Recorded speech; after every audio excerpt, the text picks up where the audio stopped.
What up, guys? Terry and Trey here. Yes, it's been a while. It has. It has.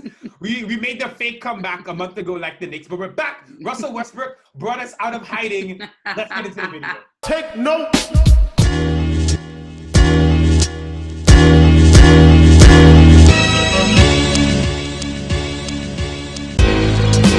Big Beach! We're here. My man, Alan Houston. It's different this time. What's up, guys? Go! As you know, Russell Westbrook has requested a trade, but there are rumors circulating. He want to get out. He want to get out. He want to get out. So obviously, Hornets are in there. We're in there. There are Clippers discussed. Clippers as well. Yes, 100%. Yep. So let's talk about what Russell Westbrook could be to the Knicks, what he should be, what he shouldn't be. There's a lot to go into. Point number one is the Knicks getting Russell Westbrook will be like the same old Knicks getting an old player on the back end of his career for what? Okay, so this is an interesting point, and I think this is why you and me were both so against it at the beginning, right? Mm-hmm. We are scarred people. We've been through this over and over again. I can't do this anymore. Other teams do trades like this, and it works out for them. It's never worked out for us, right? Antonio McDyess, Stephon Marbury, Steve Francis, Tracy McGrady. It's always this narrative of the Knicks bringing in the old star that's past his prime and hoping they can turn it around, and it not working instead of just investing in the youth. So you hear Russell Westbrook is interested in coming here, or people are interested in getting him, and you're like, oh God, no, not again. How do you feel about that? I know that's why we were both kind of like. Well, I'm always against bringing that big superstar. I want us to build from within, right? But we've been trying to do that forever, and we always get that clout when it's like, oh, okay, so you brought the big superstar in, now what? Who's coming in with him? Because someone else has to come in with him. And what I think is that the Knicks have definitely set up their new front office with these agents and guys that have deep relationships with big NBA players to entice them to come to New York. My thing is, okay, great. So you come to New York, you're this big superstar. We get some hoopla, we get some exciting games, we get fun, which is all good. But then what? What are you actually really doing for the team, right? Because you're not the team by yourself. It's for. Russell might want to be. Well, he is that guy, right? He's that guy. Now, on the flip side, so initially I was so against it. I was like, absolutely not. I don't want him coming here. He's not a good fit for our guys at all whatsoever. And then through listening to talk radio and listening to what people are saying, I'm like, you know what? He could potentially come here and lift the team up. He could potentially come here and put a fire under these young guys, Kevin Knox, and take these guys to the next level, make them more competitive, give them that motivation, make them hungry, because our guys definitely need to be hungry on the court, and he could potentially do that. I don't know enough about his personality off court. What? Bro, what are you talking about, man? For me, obviously, this is what it comes down to. He's 32 years old. He's making 130-something million. He's going to be making $47 million, which is going to be, and we don't know what's going to happen after COVID. That could be 50% of the cap. Right. That could be probably high 40s anyway. Either way, it's a huge chunk of our salary, and if we are spending that money on someone, that person better be bringing it every night. That brings us to point number two, okay, which is that Russell Westbrook could change the culture of the New York Knicks for a long time going ahead. We've been trying to get into this culture thing, physical culture, whatever, bro. You see him with his hair, by the way? He's on ESPN. He's got this big afro. Yeah, I didn't know about it. For me, when it comes to the culture, right, you brought up RJ and Mitch. We have not had we love Frank, whatever. We've not had a point guard to really activate guys like this. We've not had a point guard who could have the ball, you trust him, and you're like, okay, I'm going to get you guys in the spots you need to be in. How much better is RJ playing with a real point guard who can set him up? How much better is Mitch playing with a real point guard who can throw him a lob, right?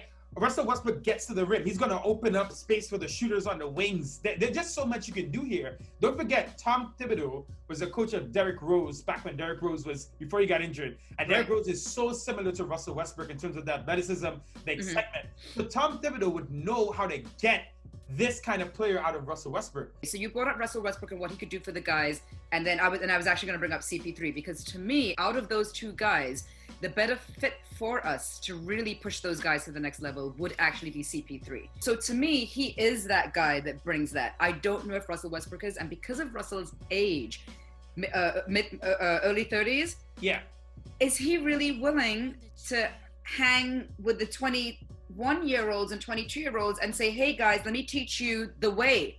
Because you have to be willing to teach the way. You could be great at your sport and your craft, but are you also willing to teach the younger guys how to get there? Or are you like, no, I'm here, you'll catch up? And like, because somebody like that is such a dynamic personality, a dynamic player. Yes. I'm telling you, at practice, you don't want to be the guy that Russell Westbrook's angry at, right? Right. That's true. To be fair, though, Russell Westbrook, when KD left, he had a younger team at OKC. Okay. And he played with them. And the thing is, the whole issue of him wanting to leave the Rockets seems to tie into, with Harden, he doesn't have the ball in his hands as much. James Harden has the ball, he dribbles, he scores 50-something points a game, the way he plays. Russell Westbrook wants to be the point guard with the ball in his hands again and kind of dictate things. The truth is, we need that. We've needed that. I mean, we've needed a point guard for how many years? Exactly. I mean, listen, the last good point guard we really had was Jason Kidd at his 1 year here. Wow. Seriously, Jason Kidd's 1 year here, and as an old 37, 38, 39-year-old Jason Kidd just being here with Melo. Right. He had our best season in forever. So I this is the thing, and we're going to get into this soon, right? Is that the excitement he brings is something you cannot deny. As much as you want to be rational and think about these things, him coming in, I just imagine a guy like RJ Barrett, who you know is a hard worker, in practice, seeing Russell Westbrook. How are you not going to up your game?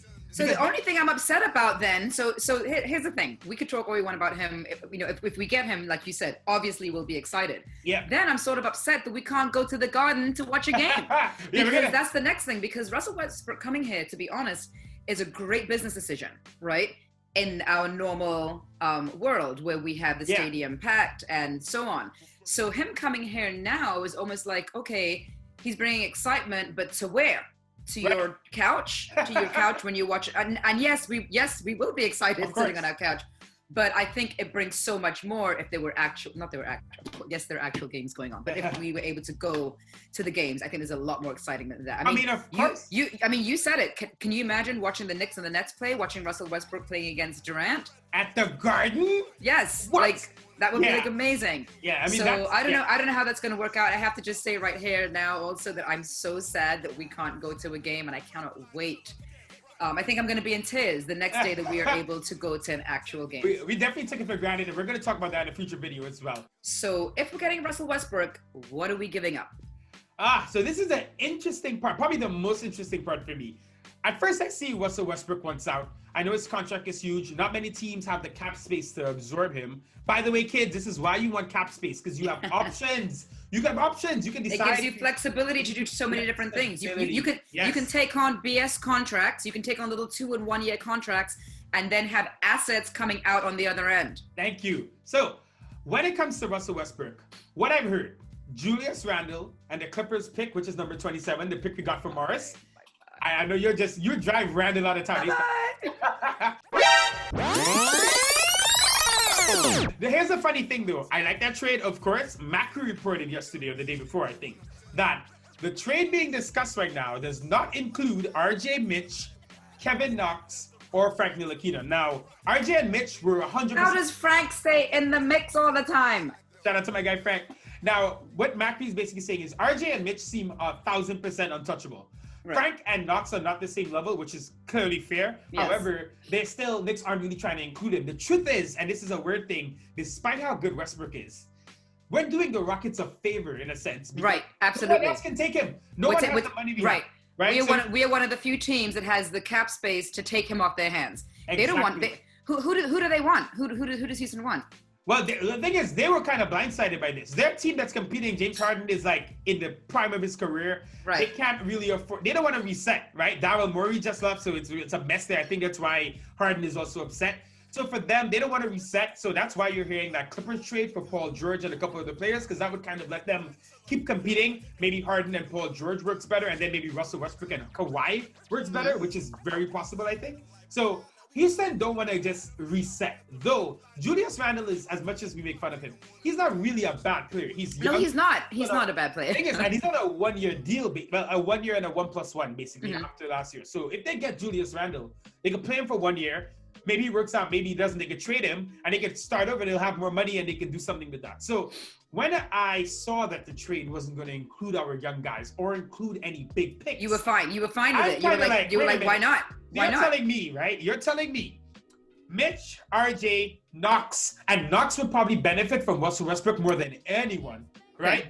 Okay. And then Frank Ntilikina is still there playing defense. I'm kind of like, so you're telling me we keep all the young guys. We have the number 8 pick this year. Right. And now we just have Russell Westbrook? Yeah. I can't lie. Yeah. You can't lie. I'm completely fine with giving up. For as much as I love Frank, we both love Frank. Yeah. The only two people, and we've consistently said this, the only two people that I need the Knicks to keep on the team is Mitchell Robinson and RJ Barrett. RJ Barrett was our draft pick. He was number 3. Of course you keep him. Mitch, we got as a gem in the second round. And look at what he's proven to be. So to me, no, you can't give those two guys up. You can build anything else you want around those two guys. Totally fine with anything else. I don't care. And we do, like I said, we do have this new front office. And with Coach Thibodeau, I believe the team is going to take a different step this year. Right? We have not had a serious coach for the last how many years? Shout out to Mike Miller, though. I think Mike Miller was a serious coach, but I know what you mean, because Thibs is way more proven. It's like... Right. I mean, listen, Mike Miller came here, Mike Miller was assistant coach, sort of did his thing in the interim, and much props to him. But there's no other team that's taking on Mike Miller as a head coach. Yeah, that's... Right? So meaning that Tom Thibodeau, to me, is the first real head coach we've had, and he's this I don't know how many coaches I said we had in the last 20 years. It's like something like 13 different coaches in the last 20 years. Yeah. So to me, he is now sort of like that serious guy coming in. Obviously, Leon Rose is here to bring his connections here. So let's see how this pans out. The thing is, and there are a lot of reports about this now, that Thibs wants to win. Now, I think what the Knicks have done, you spoke about the player relationships earlier, right? The team that we have, the relationships they have with players across the league, CAA, all that stuff.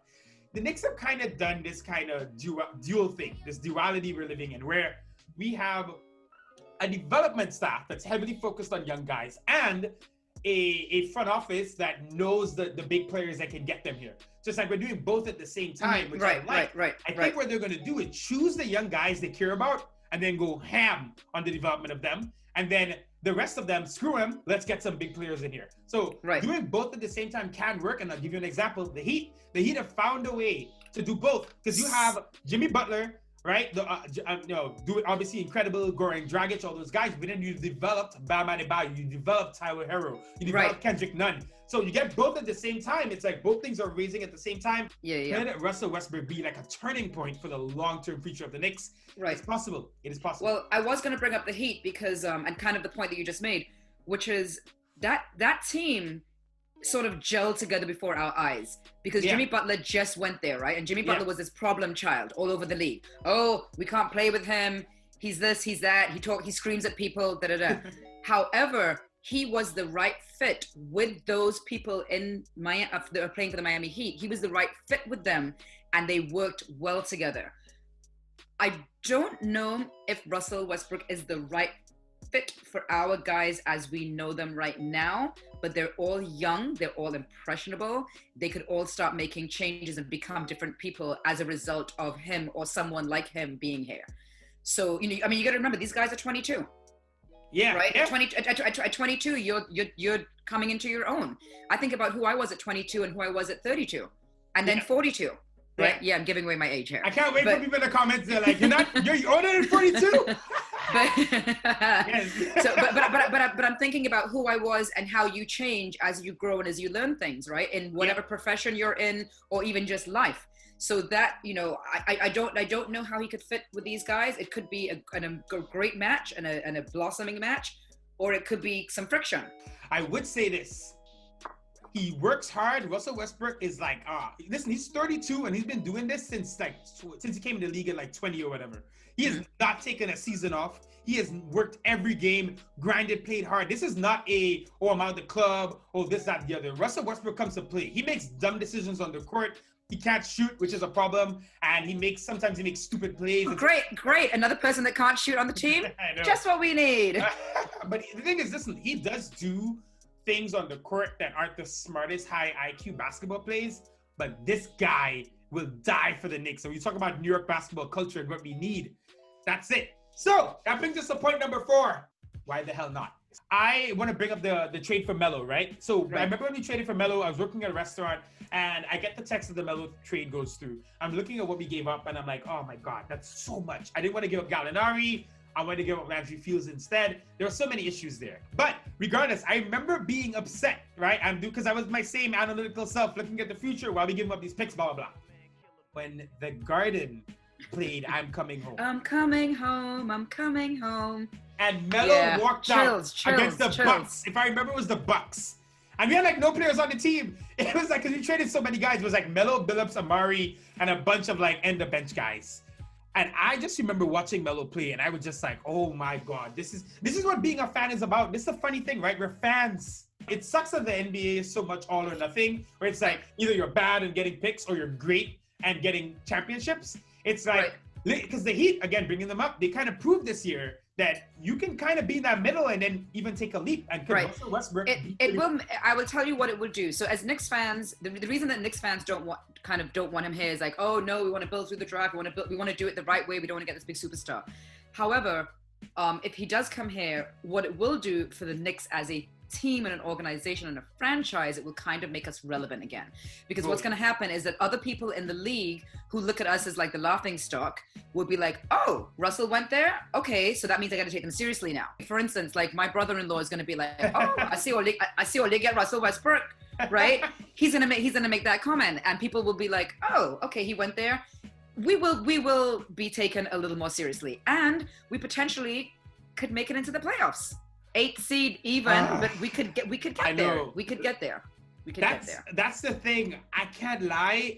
You know how we would feel if we make it into the playoffs alone. That's how desperate we are as Knicks fans. If we make it into the playoffs alone, we will be ecstatic and we will be happy. We'll be happy. That's the thing. Like, that's why I'm saying we're gonna be renting a suite. We're gonna be getting a sanitized suite and taking 10 fans to go watch Russell Westbrook play. Watch. Is 10 the limit right now? I think it is. I made that up. I made that up. I think it's 10. So listen, you're right. You hit it all. You hit everything on the head there. In 99, the NBA is very different now. In 99, we clawed our way to the 8th seed and had the most incredible run. I can't describe what that was like for me watching that as a kid. So I would say this, I really do trust the guys in control right now. Mm-hmm. So I feel like if we make the trade or not, they would have really, really exhausted all options and they would feel confident about it. Listen, we have the draft coming up on November 18th. Yeah. And then November 20th is when free agency, I believe, like sort of starts, or November 20th, 22nd, somewhere around there. That time, there's a big debate now because everyone's like, everyone's kind of pissed that the NBA hasn't allowed the trades to start happening. Right. I tell you, it's going to be bananas, and the Knicks will be heavily involved because I think they've been talking. They got some stuff. So actually, even though, yes, the draft is the 18th, and obviously we want to see who we're getting as the 8th pick, I think the trade stuff afterwards is going to be way more exciting around the league, because this year there is no standout draft pick for number 1, 2, or 3.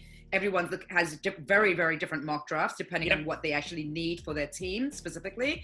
So I do think that the trade stuff is going to be sort of the more exciting part of the season as far as definitely. What players are going where. Yep, but we still got you covered for the draft, guys. We'll be dropping our draft video either Monday, I think. We're going to try to get it done for Monday to talk to you about all the prospects at the number 8 pick. You know, you've been hearing this for months now. Thank you guys for following us. Thanks, guys. And we appreciate it. We're out. Peace.